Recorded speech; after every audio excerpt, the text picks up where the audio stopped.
How's it going, eh? 150 years you've been around. 150. Kicked out the Brits in 1867. Actually, America lost about 50,000 people fighting the Brits. We just sort of bored them to death. We just sort of went out the back door. In fact, if you check Wikipedia, the Queen's still the head of Canada. You just sort of ignore them. She's still in the money. We still call the roads the Queen's way, but you don't really need to have a violent revolution if you want to get things done. Now, a lot of people are saying, yeah, this is 150 years of colonization. What?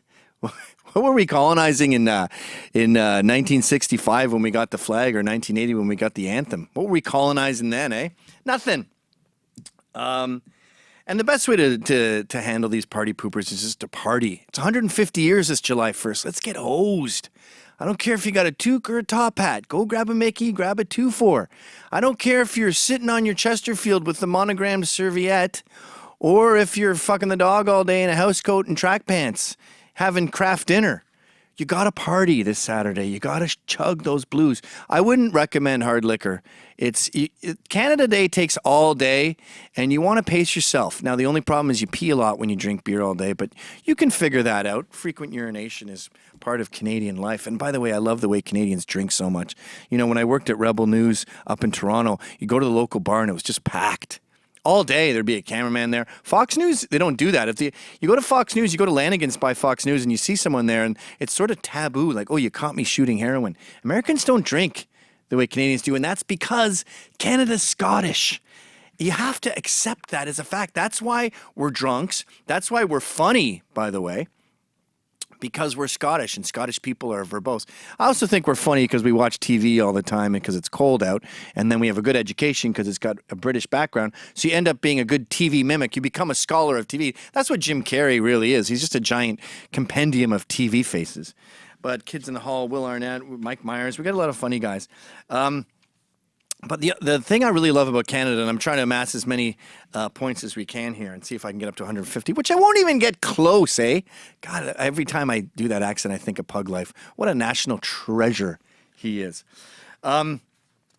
The thing I like about Canada the most is the accent, the hoser accent. And I like it because it separates us from Britain, our progenitors. You know, in Britain, you got Andrew Neither and Tony Blair with their posh accents telling the lower classes how to live. And they're importing Muslims in some sort of demographic prank just to mess with them, just because they're jerks. In Canada, we're all hosers. Justin Trudeau is an exception, okay? As he puts it, he won the genetic lottery. He's an aristocrat. He's old money.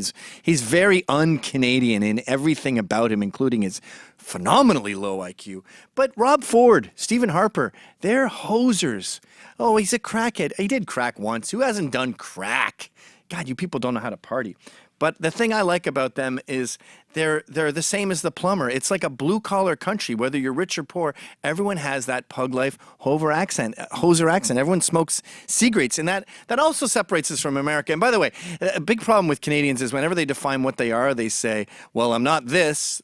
I call it the Elvis's brother syndrome, where you go, I don't wear blue suede shoes, I don't do the hound dog. But I also understand that because people see us as Americans, and it's the quickest way to differentiate. I mean, we don't clean up stuff with paper towels. We are very sensitive about roasting marshmallows. Did a whole video on this.